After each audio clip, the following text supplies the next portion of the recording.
ಮೈಸೂರು ಚಲೋ ಬೆನ್ನಲ್ಲೇ ಮತ್ತೊಂದು ಸಮಾವೇಶಕ್ಕೆ ಈಗ ಅಖಾಡ ಸಿದ್ಧವಾಗ್ತಿದೆ. ಮತ್ತೊಂದು ಸಮಾವೇಶಕ್ಕೆ ರಾಜ್ಯ ಬಿಜೆಪಿ ಬಿಗ್ ಪ್ಲಾನ್ ಮಾಡಿದೆ. ಸರ್ಕಾರದ ವಿರುದ್ಧ ಮತ್ತೊಂದು ಸುಪ್ಪತ್ತಿನ ಹೋರಾಟಕ್ಕೆ ಸಿದ್ಧವಾಗಿದ್ದಾರೆ. ಕಾಂಗ್ರೆಸ್ ವಿರುದ್ಧ ನಿರಂತರ ಹೋರಾಟಕ್ಕೆ ಬಿಜೆಪಿ ತಂತ್ರವನ್ನ ಮಾಡಿದೆ. ಒಂದಲ್ಲ ಒಂದು ವಿಷಯವಾಗಿ ಕಾಂಗ್ರೆಸ್ ಇಕ್ಕಟ್ಟಿಗೆ ಸೃಷ್ಟಿಸುವಂತ ಕೆಲಸ.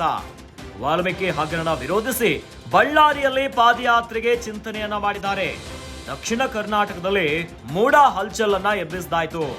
ಈಗ ಉತ್ತರದಲ್ಲಿ ವಾಲ್ಮೀಕಿ ಹಗರಣವನ್ನ ಮುಂದಿಟ್ಟು ಪಾದಯಾತ್ರೆಗೆ ಪ್ಲಾನ್ ಆಗ್ತಿದೆ. ಉತ್ತರ ಕರ್ನಾಟಕದಲ್ಲಿ ಮತ್ತೊಂದು ಬೃಹತ್ ಸಮಾವೇಶಕ್ಕೆ ಅಖಾಡ ರೆಡಿ ಆಗ್ತಿದೆ. ಎಸ್ಟಿ ಅಭಿವೃದ್ಧಿ ನಿಗಮದ ಅಕ್ರಮವನ್ನ ಜೀವಂತವಾಗಿಡುವಂತಹ ತಂತ್ರ. ಮುಂದಿನ ಕೆಲವು ವಾರಗಳಲ್ಲಿ ಬಳ್ಳಾರಿಯಲ್ಲಿ ರ್ಯಾಲಿ ಫಿಕ್ಸ್ ಆಗುತ್ತೆ. ಬಳ್ಳಾರಿ ಭಾಗದಲ್ಲಿ ಮತ್ತೊಮ್ಮೆ ಪಾದಯಾತ್ರೆಗೆ ಬಿಜೆಪಿ ಈಗ ಸಿದ್ಧವಾಗಿ ಉತ್ಸಾಹದಿಂದಿದೆ. ಬೀದರ್ನಿಂದ ಬಳ್ಳಾರಿಗೆ ಅಥವಾ ಬಳ್ಳಾರಿಯಿಂದ ಚಿತ್ರದುರ್ಗಕ್ಕೆ ಪಾದಯಾತ್ರೆ ಇರುತ್ತೆ. ನಾಯಕರೊಂದಿಗೆ ಸಭೆಯ ಬಳಿಕ ಅಂತಿಮ ತೀರ್ಮಾನವಾಗುತ್ತೆ ಪಾದಯಾತ್ರೆಗೆ ಸಂಬಂಧಪಟ್ಟಂತೆ. ರಾಜ್ಯ ರಾಜಕೀಯದಲ್ಲಿ ಪಾದಯಾತ್ರೆಯ ಸದ್ದು ಸಿಕ್ಕಾಪಟ್ಟೆ ಜೋರಾಗಿತ್ತು. ಇನ್ನು ಕೊನೆಗೂ ಮೈತ್ರಿ ದೋಸ್ತಿಗಳ ಪಾದಯಾತ್ರೆ ಸಮಾವೇಶ ಸಮಾರೋಪ ಸಮಾರಂಭದೊಂದಿಗೆ ಮೈಸೂರಿನಲ್ಲಿ ಒಂದು ಅಂತಿಮ ದೃಶ್ಯವನ್ನ ಕಾಣ್ತು. ಆದ್ರೆ ಈಗ ಮೈಸೂರು ಚಲೋ ಬೆನ್ನಲ್ಲೇ ಮತ್ತೊಂದು ಸಮಾವೇಶಕ್ಕೆ ರಾಜ್ಯ ಬಿಜೆಪಿ ದೊಡ್ಡ ಪ್ಲಾನ್ ಮಾಡ್ತಿದೆ.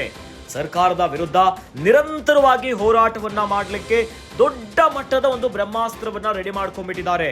ಕಾಂಗ್ರೆಸ್ ವಿರುದ್ಧ ನಿರಂತರ ಹೋರಾಟಕ್ಕೆ ತಂತ್ರಗಾರಿಕೆಯನ್ನ ಹೆಣೆದು ಬಿಟ್ಟಿದ್ದಾರೆ. ಒಂದಲ್ಲ ಒಂದು ವಿಚಾರವಾಗಿ ಕಾಂಗ್ರೆಸ್ ಅನ್ನ ಇಕ್ಕಟ್ಟಿಗೆ ಸೃಷ್ಟಿಸಬೇಕೆನ್ನುವಂತ ವಿಚಾರ.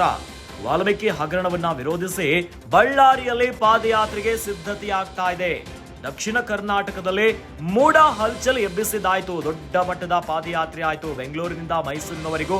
ಈಗ ಉತ್ತರದಲ್ಲಿ ವಾಲ್ಮೀಕಿ ಅಭಿವೃದ್ಧಿ ನಿಗಮವನ್ನ ಎದುರಿಟ್ಕೊಂಡು ಅಲ್ಲಾಗಿರುವಂತ ಅಕ್ರಮ ಅವ್ಯವಹಾರದ ವಿಚಾರಕ್ಕೆ ಸಂಬಂಧಪಟ್ಟಂತೆ ಪಾದಯಾತ್ರೆಗೆ ಪ್ಲಾನ್ ಮಾಡ್ತಿದ್ದಾರೆ. ಉತ್ತರ ಕರ್ನಾಟಕದಲ್ಲಿ ಮತ್ತೊಂದು ಬೃಹತ್ ಸಮಾವೇಶ ಆಗುತ್ತೆ. ಎಸ್ಟಿ ಅಭಿವೃದ್ಧಿ ನಿಗಮದ ಹಣ ಏನಿದೆಯಲ್ಲ, ಅಕ್ರಮ ಆಗಿದೆಯಲ್ಲ, ಇದನ್ನ ಜೀವಂತವಾಗಿಡುವಂತ ತಂತ್ರ ಆಗ್ತಿದೆ. ಮುಂದಿನ ಕೆಲವು ವಾರಗಳಲ್ಲಿ ಬಳ್ಳಾರಿಯಲ್ಲಿ ರ್ಯಾಲಿ ಫಿಕ್ಸ್ ಆಗುತ್ತೆ. ಬಳ್ಳಾರಿ ಭಾಗದಲ್ಲಿ ಮತ್ತೊಮ್ಮೆ ಪಾದಯಾತ್ರೆಯನ್ನ ಮಾಡಲಿಕ್ಕೆ ಬಿಜೆಪಿ ಉತ್ಸಾಹಕದಿಂದ ಇದೆ. ಬೀದರ್ನಿಂದ ಬಳ್ಳಾರಿಗೆ ಅಥವಾ ಬಳ್ಳಾರಿಯಿಂದ ಚಿತ್ರದುರ್ಗಕ್ಕೆ ನಡೆ ಇರುತ್ತೆ. ನಾಯಕರೊಂದಿಗೆ ಸಭೆಯ ಮಾಡಿದ ನಂತರ ಅಂತಿಮ ತೀರ್ಮಾನಕ್ಕೆ ಬರ್ತಾರೆ. ಯಾವಾಗ, ಎಲ್ಲಿಂದ, ಹೇಗೆ ಪಾದಯಾತ್ರೆ ಆಗುತ್ತೆ. ಇನ್ನು ನಿರಂತರವಾಗಿ ಕಾಂಗ್ರೆಸ್ ಅನ್ನ ವಿರೋಧ ಮಾಡಲಿಕ್ಕೆ ಒಂದಿಷ್ಟು ತಂತ್ರಗಾರಿಕೆಗೆ ಈಗ ರಾಜ್ಯ ಬಿಜೆಪಿ ಸಿದ್ಧತೆಯನ್ನ ನಡೆಸ್ತಾ ಇದೆ.